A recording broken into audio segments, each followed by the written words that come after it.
Right. पाकिस्तानच्या मनात हिंदुस्थान संबंधी विरोधाची भावना मुळातच आहे. पण पाकिस्तान व चीन हे एकत्र आले त्यांचे मुख्य कारण कोणते? पाकिस्तान हे मुसलमानी राष्ट्र आहे, पण ते साम्यवादी नाही. उलट चीन हे साम्यवादी राष्ट्र असून मुसलमानी राष्ट्र नाही. तेव्हा चीन आणि पाकिस्तान एकत्र आले ते काही धर्म किंवा साम्यवाद यांच्यामुळे नव्हे, तर हिंदुस्थान संबंधी या दोन राष्ट्रांच्या मनात असलेला विरोध हेच याचे मुख्य कारण आहे.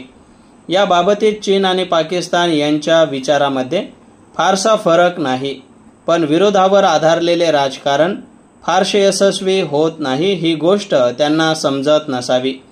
आपल्या शेजारच्या या राष्ट्रांची हिंदुस्थान संबंधी ही जी भूमिका आहे आणि तिच्या मागचा जो इतिहास आहे तो आपण समजावून घेतला पाहिजे. आणि हे सर्व लक्षात घेऊन तुम्हा आम्हाला आपल्या देशाच्या रणनीतीची, राजकारणाची आणि परराष्ट्रीय नीतीची आखणी केली पाहिजे. ही तयारी करावयाची असेल तर याचा अर्थ एकच आहे, तो म्हणजे संरक्षणाच्या तयारीचा जो बोजा आपण उचललेला आहे तो आपण चालू ठेवला पाहिजे. जोपर्यंत चीनचे आक्रमक राजकारण चालू राहील, जोपर्यंत चीन आपली राजकीय आक्रमक नीती सोडणार नाही, तोपर्यंत हिंदुस्थानला आपल्या रक्षणाची जय्यत तयारी ठेवावी लागेल. ही काळ्या दगडावरची रेघ आहे. या बाबतीत हिंदुस्थानने कुठलीही चूक केली तर ती हिंदुस्थानला अतिशय महाग पडेल हे आपण पक्के लक्षात ठेवले पाहिजे. पॅरा. ही भूमिका आपण स्वीकारल्यानंतर त्याचे जे अनेक परिणाम होतील त्यापैकी एक परिणाम असा आहे की अवाढव्य लष्करी खर्चाचा बोजा हा हिंदुस्थानच्या दृष्टीने नित्याचा बोजा होऊन बसेल. एकदा का हा बोजा सुरू झाला की मग ती नित्याची बाब होऊन बसते.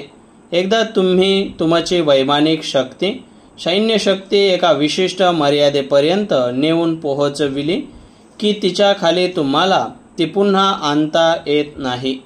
आपल्या संसारामध्ये आपण एका विशिष्ट मर्यादेपर्यंत खर्च वाढविला की मग तो खाली आणणे फार अवघड होते. हा तुमचा आमचा घरोघरचा अनुभव आहे. तीच गोष्ट देशाच्या जीवनाच्या बाबतीतही खरी आहे. आतापर्यंत हिंदुस्थान एका खांद्यांवर विकासाच्या खर्चाचा बोजा घेऊन चालला होता, पण आता एका खांद्यावर विकासाचा बोजा व दुसऱ्या खांद्यावर संरक्षणाचा बोजा घेऊन त्याला पुढचा प्रवास केला पाहिजे.